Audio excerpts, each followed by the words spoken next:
Muy buenas tardes, muchas gracias por estar aquí. Hoy en este espacio contamos con la presencia de Antonio Escotado, un filósofo, jurista, sociólogo español, que ha escrito una cantidad de libros sobre diversos temas, algunos de ellos estrictamente filosóficos, pero que ha ganado notoriedad mundial gracias a un proyecto enciclopédico consistente en estudiar las drogas desde los orígenes de la humanidad prácticamente hasta nuestros días. Y desde hace algunos años, unos buenos años, se ha embarcado en otro proyecto tan ambicioso o quizás más, con el cual ha intentado comprender el fenómeno del comercio y de la aversión que ha generado, de las consecuencias de esta aversión, de las ideas que giran en torno a esta problemática. El proyecto filosófico de Antonio se concentra o gira en torno a una gran temática, que es el miedo. Es decir, Antonio lleva estudiando el miedo humano más de 30 años y posiblemente seguirá en esta temática unos cuantos más. Entonces, sin más preámbulos, después de darle la bienvenida a Colombia, porque entiendo que es la primera vez que está aquí, le doy la palabra para que nos explique en qué consiste este proyecto filosófico, esta indagación que te ha tomado tanto tiempo y que te mantendrá ocupado al menos un lustro más, quizás.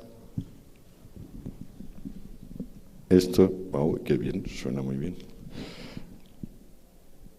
El uso de drogas en distintos lugares y en distintos momentos y la aversión al comercio y por tanto el deseo de crear una sociedad planificada en vez de, digamos, de mercado, se diría que son dos asuntos completamente dispares, pero not really, porque detrás de las drogas psicoactivas está el miedo que nos tenemos a nosotros mismos, proyectado en forma de protección de los demás. Pensamos que cierta droga nos va a dar esa o la otra, que cierta droga nos va a dar artificialmente una magnitud tal de placer que vamos a abandonar el resto de las cosas, se nos van a olvidar nuestras responsabilidades y deberes, porque no estamos protegidos ante el orgasmo químico. Ese miedo a sí mismo que contienen las drogas, a mi juicio, tiene una expresión exterior en la historia del comunismo y la historia del liberalismo, es decir, en las maneras de organizar la producción, distribución y consumo de bienes. La historia del comunismo es la historia del miedo a los demás, la historia de las drogas es la historia del miedo a uno mismo. Son dos fenómenos aparentemente dispares, pero marcados por la misma cosa, el miedo. El miedo no existiría si no existiera el dolor. Y no hay nada más serio, respetable y horrible que el dolor. Epicuro, un discípulo de Aristóteles, esto yo creo que lo tengo que alejar porque si no va a empezar a pitar. Recuerdo cuando tocábamos con guitarras eléctricas, acoplaban los micrófonos. Esto es un caso de acople. Bueno, no sé, demonios, por esto del acople, pero no se me ha ido el santo al cielo. El dolor. Hay que huir del dolor. Epicuro decía, hedone óptima, placer máximo, siempre que no me duela algo. Pero qué caramba, si no nos duele algo no somos conscientes de que no nos duele algo. No pensamos, hedone óptima, placer máximo. Simplemente estamos. Solo empezamos a darnos cuenta de algo cuando empieza a doler. Tenemos miedo al dolor y es justificable tener miedo al dolor. Pero hay ciertas formas de evitar el dolor que causan más dolor. Yo creo que en particular las dos más precisas que encontramos de queriendo escapar del dolor, topar con más dolor, son la cruzada a favor de las drogas, no, la cruzada contra las drogas y la cruzada contra la propiedad. Con cada una de ellas nos hemos encontrado, primero, con un ideal y la mejor voluntad para sacar adelante ese ideal, y luego con el terrible contratiempo de darnos cuenta de que aquello de lo cual esperábamos que nos ayudase a vivir, en realidad nos entorpeció. Creo que es una parrafada. Si te parece, Carlos, interrúmpeme y... Te interrumpo, desde luego. Tú has empezado uniendo estos dos temores, quizás me gustaría dividirlos y empezar por el primero, e ir poco a poco hablando de las drogas primero y acabar hablando del comercio. Es verdad, sí, es más, me hice una chuleta hoy en el hotel y digo, bueno, pues tampoco vamos a divagar demasiado. La chuleta tiene 5 líneas. Vamos. Si quieres, te doy pie con lo que acabas de decir, el dolor. El ser humano ha convivido con las drogas desde el origen del tiempo. Desde 2300 es el más antiguo documento que tenemos, que es una tablilla cuneiforme mencionando el opio como satisfacción, plenitud, con una gil o jul, según dicen los fonéticos. O sea, hace unos 5.000 años o 4.500 años los hombres tenían esa sustancia. El opio es posiblemente más antiguo que las fermentaciones alcohólicas. Y desde esos tiempos pareciera que hubo una convivencia amable entre el ser humano y las drogas, que no hubo mayores problemas sociales, desde luego no jurídicos y tampoco morales. No, sí los hubo. Vamos a ver, hubo una asimilación del alcohol que le costó a la antigüedad muchísimo. O sea, la civilización grecorromana le tenía un miedo al alcohol exactamente igual que el que le tenemos ahora a la cocaína o a la heroína. Exactamente igual. Bacantes, la tragedia de Eurípides, narra cómo el rector de una ciudad, lo llamaban tirano, pero no en el sentido peyorativo del término, Penteo, decide prohibir las ceremonias báquicas, las bacanales, y entonces se acaba organizando una tremenda tragedia, que es la más grande tragedia de Eurípides, y pues está a la altura de las de Sófocles y las de Esquilo, donde queriendo prohibir las ceremonias báquicas, que en el fondo no es nada más que queriendo prohibir el consumo de alcohol, que en aquel tiempo, porque no se había descubierto la destilación, era siempre vino, queriendo prohibir el vino, acaba metiéndose, bueno, se traviste, se convierte en un travestido para poder asistir a las ceremonias y se lo comen crudo su madre y sus tías. Esa es la tragedia Bacantes de Eurípides. En Roma estaba tan castigado que la gente joven o las mujeres bebiesen vino que era pena de muerte. Tito Livio menciona, por ejemplo, que a una joven de 30 años, simplemente por disponer de las llaves de la bodega, la encerraron en la bodega y dejaron que se muriera de hambre y de sed allí. O sea, la antigüedad ha tenido un miedo tremendo al vino. Y cómo el vino se acaba aclimatando y cómo ahora pues tenemos 1.000 o 2.000 millones de personas que toman diariamente alcoholes y solamente una fracción de aproximadamente una milésima de alcohólicos irrecuperables, pues nos hacemos una idea de que, claro, no hay ni blanco ni negro en la vida, todo es gris y con lunares, y todo es trabajoso, y todo lleva su tiempo y su aprendizaje. Y mientras se combatía el vino, El opio, por ejemplo, Eso no, al opio no, había casi 1000 tiendas en Roma vendiendo opio. El opio nunca planteó problemas, el opio empezó a tener una mitología extraña en Occidente a raíz de la inmigración masiva de chinos para construir ferrocarriles en todo el continente americano, tanto el sur como el norte, que generaron xenofobias y discriminaciones, y entonces como era costumbre suya, pero en modo alguno una costumbre exclusiva de los chinos. O sea, por ejemplo, la reina Victoria tomaba más opio que los fumaderos. Lo que pasa es que era la reina Victoria. Y a propósito de ello, por cierto, hubo 2 guerras del opio. Pero las guerras del opio no tenían nada que ver con la idea actual de que las drogas son malignas y que un mundo sin drogas o una vida sin drogas es benigno. No, para nada. Eso aparece con los obispos protestantes y católicos que tienen la primera conferencia internacional sobre la salud de pueblos degenerados infantiles en 1911. Ahí es donde por primera vez se dice que las razas pueriles no pueden tomar drogas y sobre todo que hay una serie de drogas que no son las de las farmacias, las naturales, y que son horribles y que hay que prohibirlas. Simplemente para aclarar, tú dentro del concepto droga incluyes toda sustancia que en lugar psicoactiva, toda sustancia que produce una modificación del estado del ánimo. Es muy curioso porque Descartes dividía el mundo en res pensante y res extensa, o sea, en cosa material y cosa mental.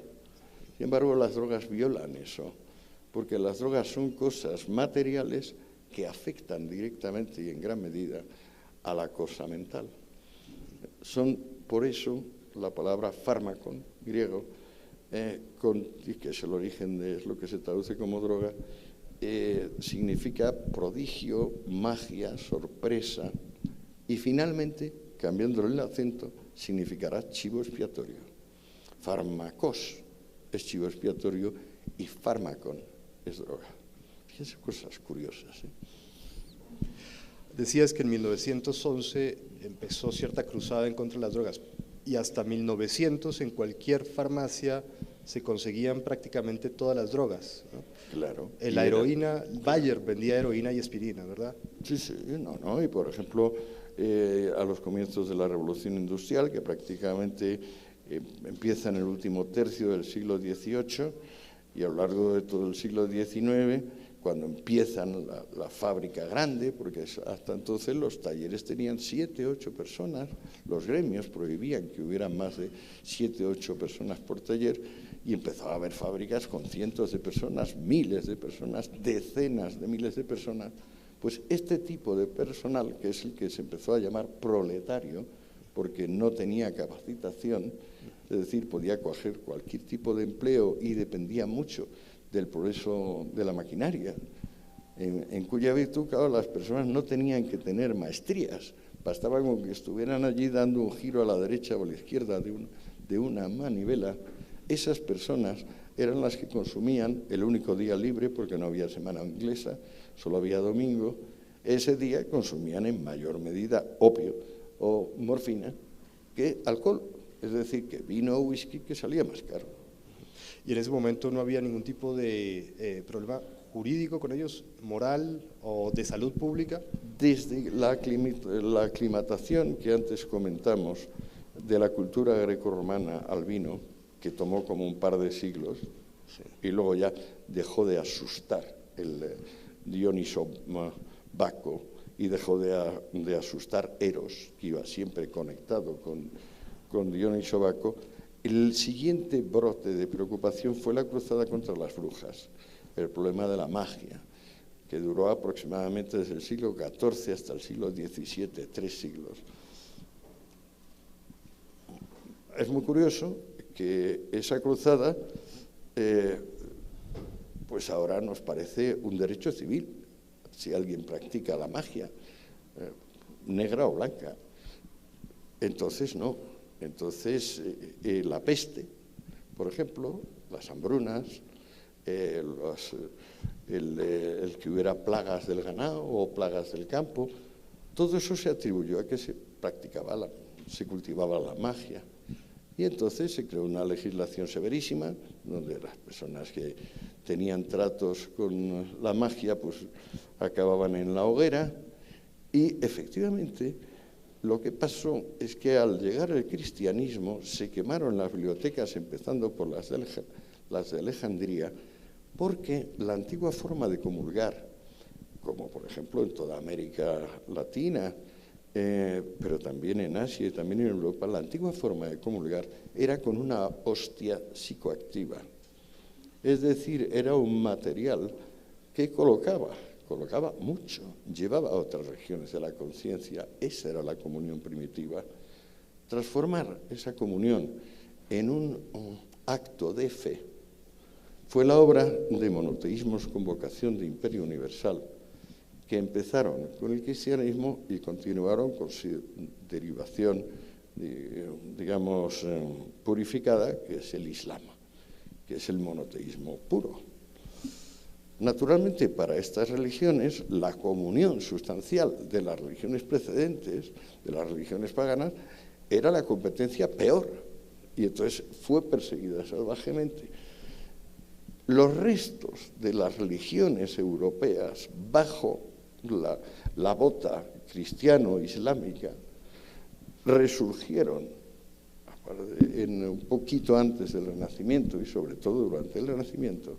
Y eso fue el fenómeno de la brujería, que efectivamente, aunque habían perdido los conocimientos farmacológicos que tenían en tiempos de Grecia y Roma, algo les quedaba, y además eran gentes que, por supuesto, eran campesinos y conocían la flora psicoactiva en la medida de sus posibilidades, que además se habían agravado mucho porque el comercio se interrumpió prácticamente durante la Alta Edad Media. Los caminos desaparecieron, todo se emboscó, las gentes dejaron de relacionarse de unos lugares a otros, se perdieron los conocimientos. Hay que recordar que Carlomagno era analfabeto, por ejemplo. Entonces, en ese mundo, lo que quedaba de los viejos saberes, farmacópolos, se llamaban los farmacéuticos antiguamente, combinado con la persecución y la ignorancia, creó un mundo de potajes y untos, que es los que empezaron a perseguir desde el siglo XIV, compuestos básicamente por solanáceas psicoactivas, belladona, mandrágora, beleño, cáñamo, en extractos tipo hashish y opio. Y esas pomadas y untos y brebajes se empleaban cada vez más en función de la propia persecución de las brujas. Las brujas vendían esos productos. Y es curioso que acabó habiendo una reventa de productos incautados a las brujas. Un español, si no recuerdo mal, Anselmo Sánchez, llamado Tenebrero, fue condenado, dice Pedro Mártir de Anglería, porque tenía un arsenal de potajes y untos de brujas que revendía a la aristocracia. ¿Cómo se usaban aquellos untos brujeriles? Todos ustedes habrán visto a las brujas montadas en palos de escoba. Los palos de escoba estaban untados en esas pócimas, en esos brebajes, que cuando usaban solanáceas psicoactivas, o sea, ya les he dicho, beleño, mandrágora, belladona, datura, pues sumen rápidamente en sueños, en credulidad. Bueno, normalmente tenían un uso intravaginal y para eso se empleaban los palos de escoba. Es decir, las brujas realmente no estaban montadas sobre las escobas, sino que utilizaban las escobas de una manera más local. Has dicho que hoy en día sufrimos de amnesia, ¿no? Que olvidamos el pasado. Es el principal mal que tiene el ser humano, porque no hay nada que ayude más a recorrer el presente que el conocimiento del ayer. Exactamente. Y el caso de las brujas debería habernos enseñado que en ocasiones la persecución, en lugar de sofocar lo perseguido, lo alienta. Es decir, la brujería aumentó muchísimo durante estos siglos por la persecución, y pareciera que lo mismo está ocurriendo con las drogas, o que lo mismo ha empezado a ocurrir con las drogas desde 1914, periodo en que se... No es que parezca, es que es evidente, es que el que no conoce la historia está obligado a repetirla. Y es lo que estamos haciendo, literalmente.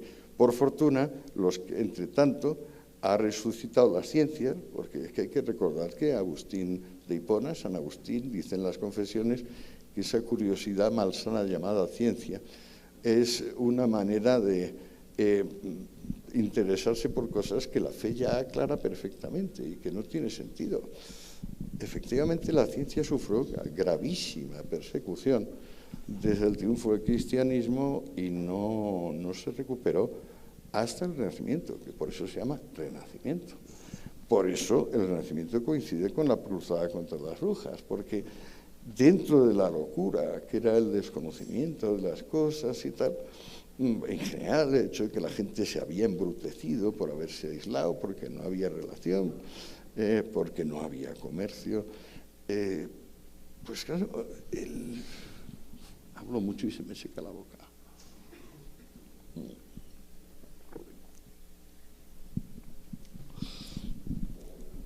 En cierto modo, lo que nos diferencia ahora la cruzada actual contra las drogas de la cruzada contra las drogas de las brujas es que entre medias ha resucitado la ciencia. Y al resucitar la ciencia, la química ha inventado muchísimos productos nuevos. Todas las drogas naturales que tenemos ahora, es decir, productos botánicos directos, se conocen al menos hace 4.000 años, todas. Y es gracioso que ahora nos planteen problemas tan tremendos, el cáñamo, por ejemplo, o el opio, cuando llevan allí 4.000 años y los toman en todos los continentes. Es francamente curioso. Lo que pasa es que, entre medias, la ciencia renació. Ya no se hizo caso a San Agustín, se le hizo más bien caso a Santo Tomás, que estudiando a Aristóteles dijo, no, hay manera de hacer compatible la fe y el conocimiento. Y el mundo enveredó, pues por donde estamos ahora. Por ejemplo, un señor hablando y otros señores escuchando, que antes solamente podía darse en caso de que yo les estuviera a ustedes lanzando un sermón, que espero que no sea el caso. Tú has insistido en que las drogas son sustancias neutrales, que depende, claro, es el uso que hagamos, pero sin embargo parece que es inevitable moralizar en torno a las drogas.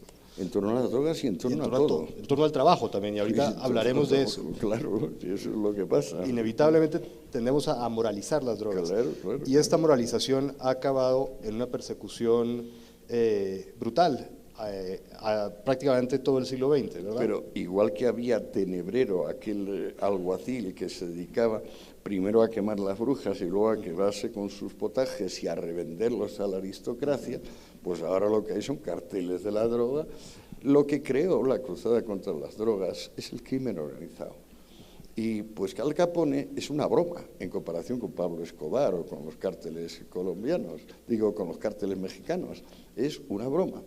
Y cada vez va creciendo más. Pero ¿por qué duró 3 siglos la cruzada contra las brujas? ¿Y cómo acabó? ¿Creen ustedes que hubo un decreto, una encíclica papal diciendo nos hemos equivocado? No. Las cruzadas no se acaban con decretos diciendo nos hemos equivocado. Las cruzadas se acaban entre susurros. Es el Papa el que le dice a los obispos, no aceptéis más las querellas de las brujas, esto es impopular, dejarlo. Que es lo mismo que está sucediendo ahora con las drogas. Cuando yo empecé a escribir la historia general de las drogas, estaba de funcionario freelance de Naciones Unidas en la JIFE, la Junta Internacional de Fiscalización de Estupefacientes, con sede en Viena. Habría unos 600 despachos en el edificio. Ahora en funcionamiento hay 6.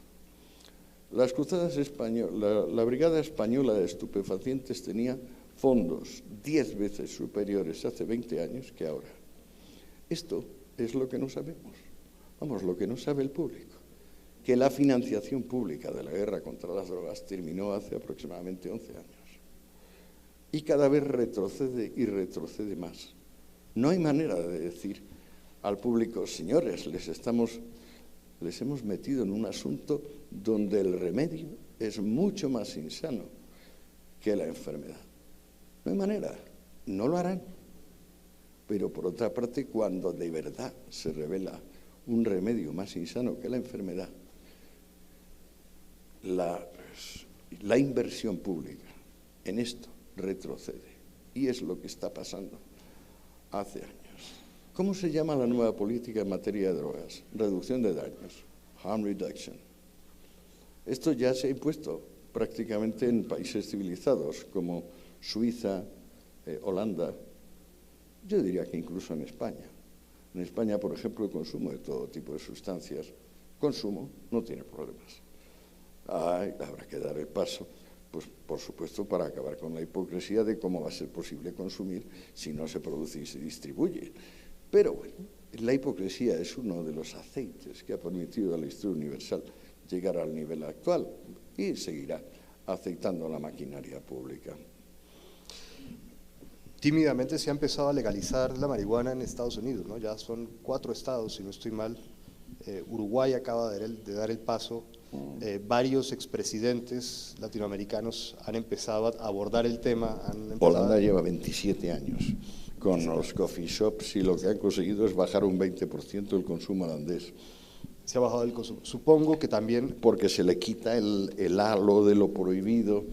Y entonces, bueno, eso no significa que se vaya a reducir el consumo, pues finalmente, pues que el cáñamo es un fármaco tan interesante o más que el alcohol, o que la aspirina, o que el opio, y entonces siempre tendrá usuarios.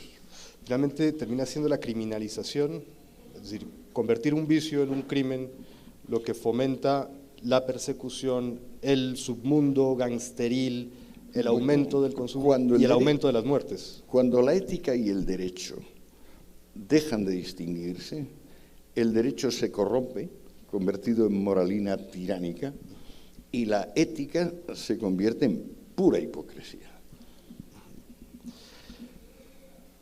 A mediano plazo, ¿eres optimista? Es decir, ¿piensas que finalmente quien tiene las riendas de este asunto, que es el gobierno norteamericano, las aflojará y poco a poco se normalizará la situación?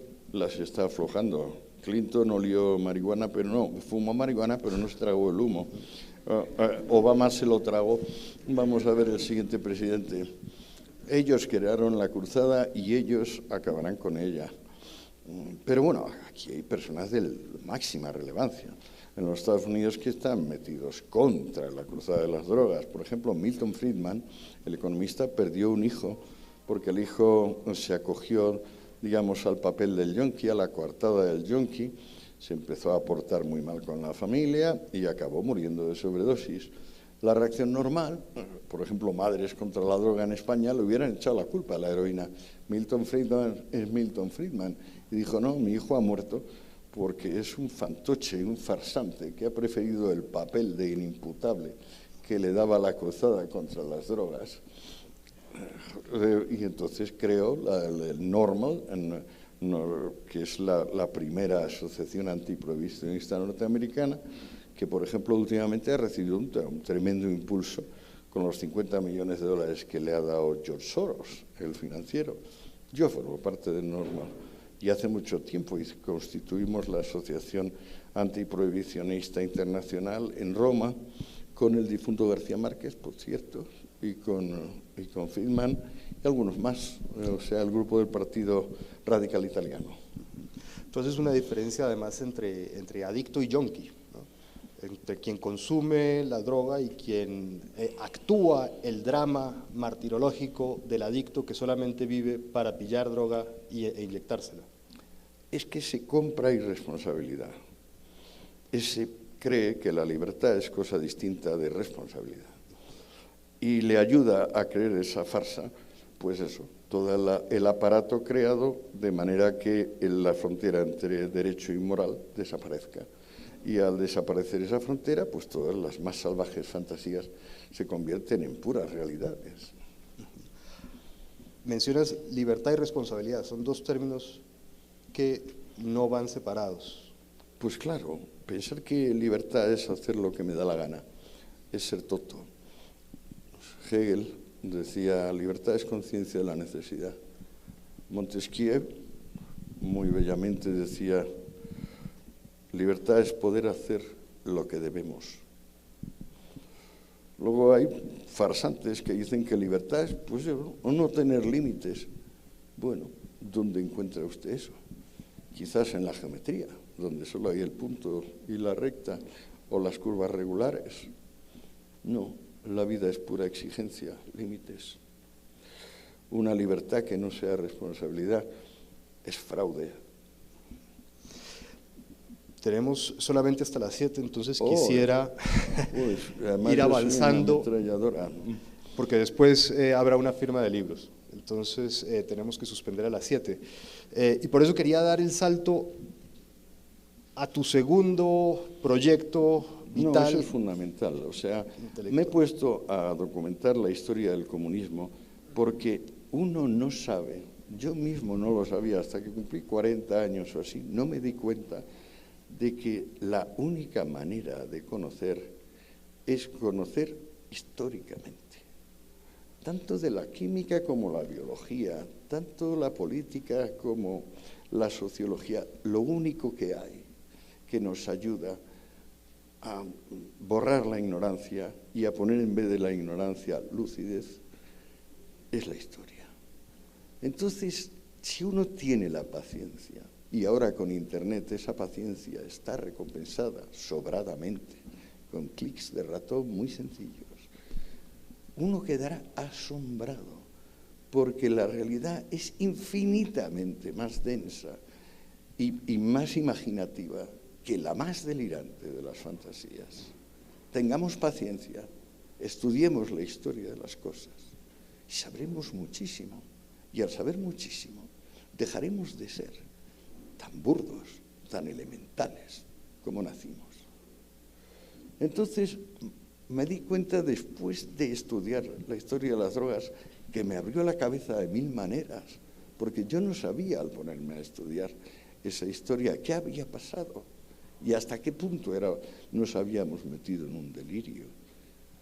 Hace 15 años me puse a estudiar la historia del comunismo, pues yo fui comunista y di por evidente que la propiedad es un robo y que, dados una idea elemental de la justicia, pues es mejor planificar las cosas y así no estamos expuestos a las crisis cíclicas ni a azares de la fortuna. ¿Por qué no planificar? Bueno, pues llevo 15 años estudiando el asunto, he publicado 2 tomos, de unas 700 páginas cada uno, y estoy de lleno metido en el tercero. He aprendido una barbaridad, no se pueden ustedes imaginar lo que he aprendido, pero es que aprendo cada día, aprendo cada hora. ¿Pero cómo se aprende? Se aprende dejándose sorprender, haciendo que donde estaba el prejuicio llegue el juicio. ¿Pero cómo llega el juicio? El juicio llega en forma de hechos sucesivos. Este, el otro, el otro, el otro, el otro. Hace falta a veces 10.000 para que la cantidad induzca un salto de cualidad. Pero con paciencia, yo les aseguro que cualquier idea que tengan ustedes de cualquier cosa va a cambiar si analizan la historia de esa cosa que a ustedes les interesa, pero las analizan con paciencia, desapasionadamente, dejándose sorprender. En el caso del comunismo, bueno, ¿cuál es la alternativa al mercado? O sea, la planificación. Pero, ¿se han puesto ustedes a pensar la diferencia entre sencillo y complicado? Parece que es simplemente pues, la diferencia que hay entre el 1 y el 2. No, señor. La diferencia entre sencillo y complicado es que sencillo pertenece al mundo de la imaginación, complicado pertenece al mundo de la realidad. Son mundos distintos. Justamente quería preguntarte, retrocediendo un tris al tema de las drogas, que es una temática, es decir, la defensa de la legalización de las drogas es una temática que desde el sentido común uno asocia con la izquierda o con posturas libertarias, anárquicas, mientras que la defensa de la propiedad privada también desde el sentido común se asocia con posturas más de derecha o liberales. ¿Tú crees que hay alguna contradicción entre ambas investigaciones? ¿Que has cambiado tu postura ideológica o que ha habido un eje a lo largo de toda tu obra? Esto es que me lleva muchas cosas, pero lo primero, el primer programa de la tele española, que acabó llevándome a la cárcel, pero donde se dijo esto de la prohibición es un disparate y no vamos a ninguna parte y lo único que hacemos es multiplicar los puntos de venta y multiplicar las personas abonadas a la coartada de soy un pobre pelele que vio pasar por ahí una papelina de esto o lo otro y ya quedó enganchada para siempre. Lo primero que encontré en Ibiza al volver, yo vivía entonces en Ibiza, con varios amigos que dijeron, tú eres un nazi, estás proponiendo que las drogas vuelvan a la farmacia, nosotros no somos capaces de controlarnos, ¿qué quieres? ¿Matarnos? ¿Llevarnos a Auschwitz? Esa fue la primera reacción que yo encontré al decir aquello. Bueno, pero estábamos con lo de la planificación y el mercado. Mercado, por mercado, lo único que queremos decir es que no nos obligan ni a producir ni a consumir. O sea que hay autonomía de la voluntad en términos de producción y consumo. Lo contrario del mercado es la planificación, pero en la práctica, ¿qué es la planificación? La práctica de la planificación es el economato. Es decir, que en vez de ir a la tienda, vamos al economato. Tenemos cupones, tenemos vales de economato. Esto, si leen ustedes otra vez a Marx, por ejemplo, se encontrarán con que Marx es un fervoroso defensor del economato. ¿Qué ha pasado con los economatos? Si nos ponemos a verlo históricamente, por ejemplo, el economato en Camboya, o el economato en Cuba, o el economato en Checoslovaquia, o el economato en España, pues que están desabastecidos. Forma parte de la esencia del economato, el desabastecimiento. Por alguna razón inexplicable, el mercado va y funciona. Yo esto no lo entiendo, si quieren ustedes que se lo aclare. Pero, claro, es que es la diferencia entre el mundo de la imaginación y el mundo de la realidad. No la diferencia entre el 1 y el 2, sino la diferencia entre lo que existente y lo imaginario. Entonces, cuando dejamos que la libertad sea, que es lo que sucede con el mercado, pues claro, resulta que la humanidad se divide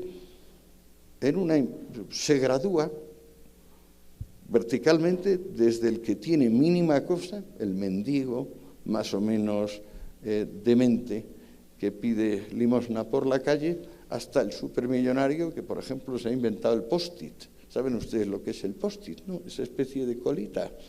Ese señor es uno de los 10 más ricos del mundo. Bueno, esa graduación son las clases sociales. Marx dijo que había que crear una sociedad sin clases, pero evidentemente no sabía lo que hablaba, porque quiso decir una sociedad sin estamentos. Un estamento es un sector del cuerpo social cuya posición viene determinada por la cuna. Estamentos todavía hay en la India, por ejemplo, aunque todo el mundo occidental y todas las civilizaciones que conocemos, hasta llegar a la sociedad comercial, son estamentales. La sociedad de clases llega con la movilidad instaurada por el comercio. Cuando el comercio permite que unos, los ingeniosos, los diligentes y los que tienen suerte, los sortudos, se destaquen, esa movilidad les afecta a ellos mismos. De manera que el señor que ha descubierto el post-it posiblemente tenga nietos que cumplan el refrán de padre trabajador, nieto señorito, no, hijo señorito, nieto pordiosero. Las clases son movilidad intrínseca. Cuando Marx dice, quiero una sociedad sin clases, entiendan ustedes de una vez que quiere decir quiero una sociedad inmóvil. No quiero que nadie cambie de posición en función ni de suerte ni de mérito. Odio el mérito. ¿Dónde está el origen de odio el mérito? En el Sermón de la Montaña. Benditos sean los pobres de espíritu, microneumas, es decir, alma pequeña. Benditos sean los pobres de espíritu, porque de ellos es el reino. El primer profeta de Israel, Amós, dice, malditos los que viven feliz y tranquilamente.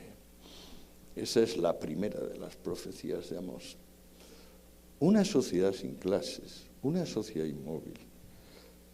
Eso es lo que prácticamente se han creado en todas las llamadas democracias populares.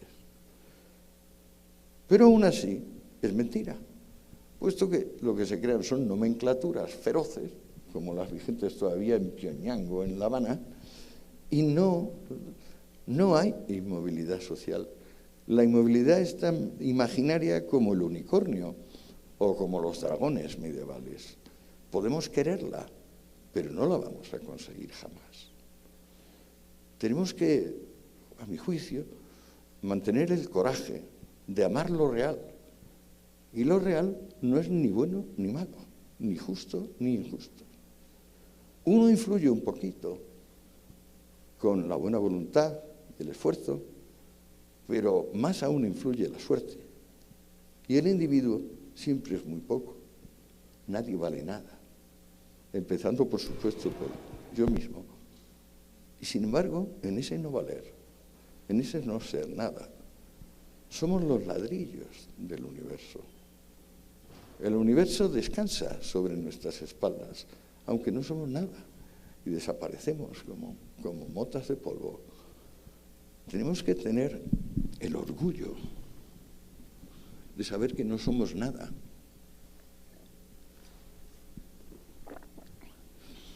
Pero a pesar de todo, ninguna cosa es más real que nosotros. Odiar la individualidad, que es lo que hacen todos los igualitarismos, es inútil.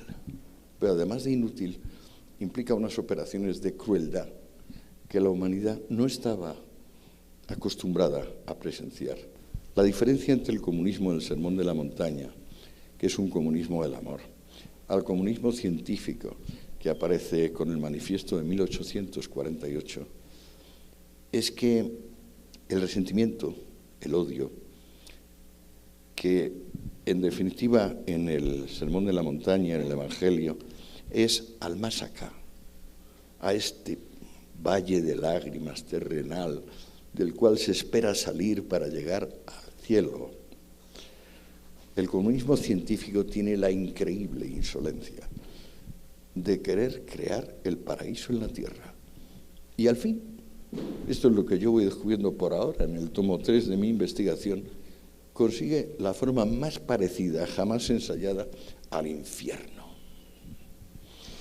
El ser humano es una criatura paradójica porque tiene la capacidad de imaginar el ideal, ¿no?, de fantasear con mundos perfectos, pero a la hora de la práctica, de llevar las cosas a buen puerto, suele fracasar de forma estrepitosa.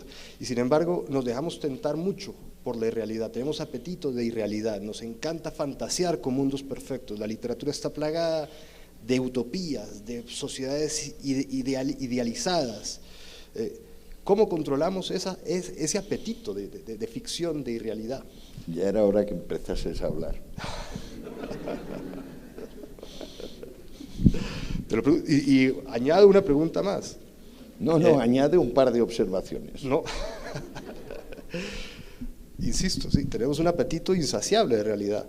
Sospecho que en las sociedades occidentales en las que ha triunfado la democracia y el comercio, las saciamos a través del arte. El arte nos permite penetrar en estos mundos perfectos y disfrutarlos y tener la ilusión de la perfección. La poesía quizás sea lo único perfecto que podemos hacer, y la música, la novela quizás, ¿no?, también.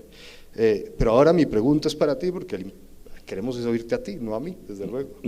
Me pregunto si también el espacio de las drogas no nos permite como un pequeño escape a ese mundo de lo ideal, sabiendo que manteniendo los pies en la tierra.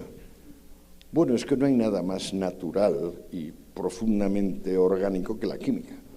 O sea, las personas que hablan de paraísos artificiales no saben de lo que hablan, porque es que no hay nada menos artificial que la química, somos una bolsa química y muchas veces una mala noticia o una buena noticia induce reacciones químicas en nuestro cuerpo indiscernibles de las que produciría la ingesta de tal o cual fármaco. El apetito de irrealidad, eso es lo que es lo más interesante. Yo creo que el apetito de irrealidad es como la maldición de la libertad, es decir, como querer una libertad que no sea responsabilidad. En definitiva, es estar peleado con la lógica, es estar peleado con la coherencia. Finalmente, es decir, a mí no me han pedido nacer y hubiera preferido no nacer. Lo que pasa es que las personas no suelen llevar hasta este punto de coherencia sus posturas. Y si, por ejemplo, el uno decide hacerse cruzado antidroga, el otro decide hacerse cruzado anticapitalista o antimercado, y así pues se va prolongando y se va aliviando hasta cuando llegue lo que siempre tiene que llegar, porque eso sí que llega siempre, que es cuando el individuo reconoce su limitación, es decir, su finitud. Ahora, sobre esa finitud se crea el cosmos, sobre esa finitud se hace lo real. Si las únicas cosas infinitas que existen son los infinitos artificiales de la matemática, por ejemplo, el hecho de que una serie numeral no tiene término, o el infinito práctico, que es la libertad en acto. Por ejemplo, la sociedad comercial en comparación con la sociedad estamental. La sociedad de clases que quería superar Marx con esa incoherencia, es decir, que usted lo que quiere, una sociedad sin clases, una sociedad inmóvil, donde la gente no vaya teniendo en función de suerte y capacidad unos distintos puestos, unos distintos rangos. Esto usted quiere acabar con esto. Bueno, claro, dices, bueno, yo quería un coronel, pero no me quiso él, dice el refrán español. No es más que un esfuerzo para que la voluntad se sobreponga a la inteligencia. Yo creo que la historia universal se puede concebir como el lento proceso donde la inteligencia se va sobreponiendo a la voluntad. La voluntad empieza con su ley del deseo, con el niño que llora nada más nacer e incluso se le da un golpe para que llore para estar seguro de que está vivo. Y entonces al llorar dice, yo quiero. ¿Pero qué quiere decir yo quiero? Pues tengo presente una ausencia. El deseo es presencia de una ausencia. Solo la inteligencia llega a poseer el objeto. La voluntad siempre se queda por debajo del objeto, o por lo menos si alcanza el abrazar al objeto es un abrazar temporal. En cambio, el abrazo de la inteligencia es, como conocimiento, como comprensión, ya idéntico a la realidad misma de las cosas. O sea, cuando entendemos, pasamos a ser exactamente lo que somos. Y ya no queremos, sino que somos. Este ideal de una sociedad igualitaria en donde los últimos serán los primeros, en donde no habrá clases, logró imponerse a la brava y no sin muchos muertos, no sin mucha hambre y sin mucha crueldad, por gran parte del planeta. Finalmente ha ido... Más de la mitad de la población del planeta era comunista en los años 60. Exactamente. Pero poco a poco se fue desmoronando, ¿no? Se fue desmoronando y el capitalismo y la sociedad de mercado pareció ir ganando terreno y al día de hoy parece que ganara la partida. Y aún así, tú lo has dicho varias veces, no sentimos afecto por el capitalismo. Siempre quedan algún tipo de resquemor, de duda, de vacilación con respecto al capitalismo. ¿Podrías hablar? Claro, el capitalismo triunfa con mala prensa, siempre la ha tenido, porque siempre hemos querido que la voluntad se sobreponga a la inteligencia, siempre hemos querido una libertad que no fuese responsabilidad, siempre hemos querido un razonamiento que pudiera prescindir de la congruencia de los términos medios empleados en el razonamiento, siempre hemos querido algo más que la dura coherencia de las cosas. Y el capitalismo siempre ha tenido mala prensa, el comunismo siempre ha tenido buena prensa. Ahora que estoy en pleno volumen 3, he descubierto que Rusia, cuando pasó de Rusia a ser la URSS, perdió en la guerra civil 1,5 millones de personas. Mucho, ¿eh? Sin embargo, perdió en los primeros 5 años de égida de Lenin, de hambre y de frío, casi 30. La guerra civil, 1,5 millones, hambre y frío, 30. Estamos hablando de 1/4 de la población. ¿A qué no se lo han enseñado en el colegio? No, yo se lo enseñaré. No, les daré las bases para poder tener esa certeza. ¿Por qué? ¿Por qué no sabemos esas cosas? ¿Por qué no sabemos, por ejemplo, que todos los jefes de fila del comunismo fueron señoritos, hijos de papá, que vivieron de sablazos y de lo que les daba a su familia? ¿Por qué no recordamos que Marx dejó morir de hambre y de frío a 3 hijos antes de trabajar en la Academia de Lenguas que tenía a 2 cuadras su amigo Wolf? ¿No sabían ustedes que Lenin vivió 30 años de las remesas de su mamá? Ni un solo cabeza de fila igualitarista ha trabajado. Todos han creído que podían vivir de revolucionarios profesionales. Qué cosa curiosa. Pero ¿por qué no me lo han enseñado a mí esto, bachillerato? ¿Por qué, mientras estudiaba Derecho y Filosofía, no me lo han enseñado a mis profesores? Cosa curiosa. ¿Por qué no me han enseñado a usar las drogas y a saber qué son, en vez de a satanizarlas o a venerarlas, como William Burroughs o Billie Holiday o Charlie Parker? ¿Por qué? Pues por esto de que solemos preferir la irrealidad a la realidad. En definitiva, olvidarnos de que somos mortales, pero que en esa mortalidad está también el orgullo y la dignidad nuestra. Sabiendo lo que nos espera a todos, a pesar de todo, intentamos ser dignos, intentamos saber, intentamos que la inteligencia sea superior al capricho. Parece que ya no me queda. Ah, sí, proletariado. Proletariado. La palabra proletariado. Proletarius eran los orgullosos hijos de la República Romana que la servían ingresando voluntariamente en las legiones. Ese es el sentido de la palabra, por ejemplo, en Tito Livio, o pues Virgilio, o en Horacio.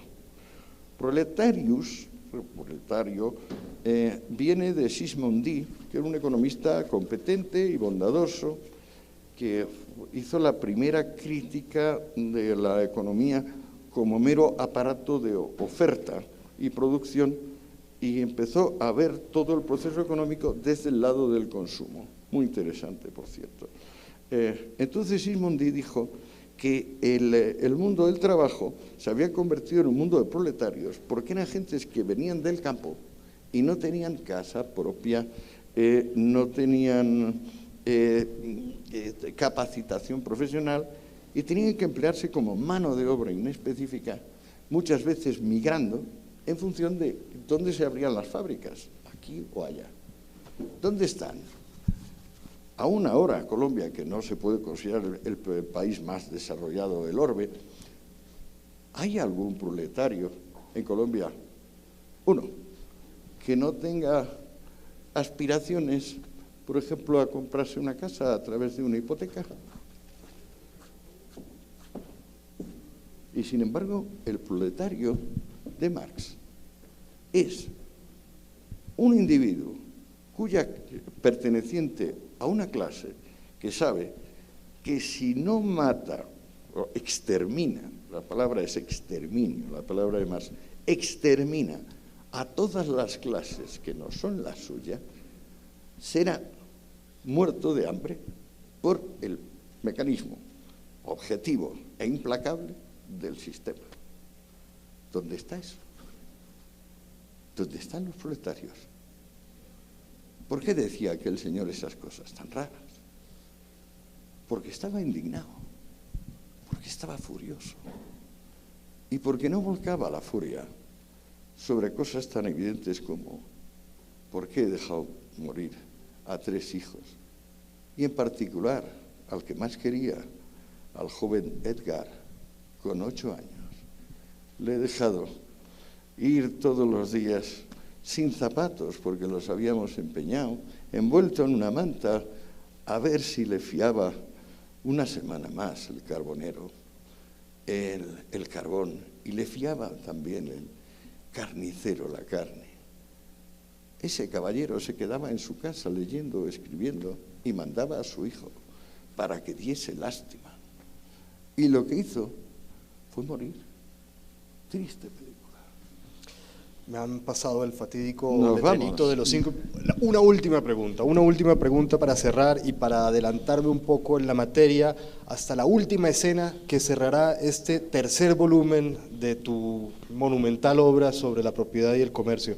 Que me contabas que va a ser la imagen, ese abrazo entre Hugo Chávez y Ahmadinejad. ¿Qué ves en ese abrazo para que sea la escena final de esta trilogía que te ha tomado 15 años y te tomará otro tanto? Bueno, Chávez es Christian Socialist, como por ejemplo J.K. Rowling, la que ha escrito lo de Harry Potter, como el señor Correa, el presidente de Ecuador, como Tony Blair, el ex premier inglés, como el fundador de la Primera Internacional, Howard Beazley. O sea, los Christian Socialists se dan un abrazo con los islámicos. ¡Ah, caramba! Esto es una novedad histórica importante. Hasta ahora se mataban, ahora se abrazan. ¿Cuál es la razón de que estos enemigos permanentes se abracen? Pues que tienen un enemigo común. ¿Cuál es el enemigo común? La libertad concreta, la sociedad comercial. Esa combinación de mérito y suerte donde vivimos. Muchísimas gracias, Antonio. Espero que el resto de tu estadía sea placentera.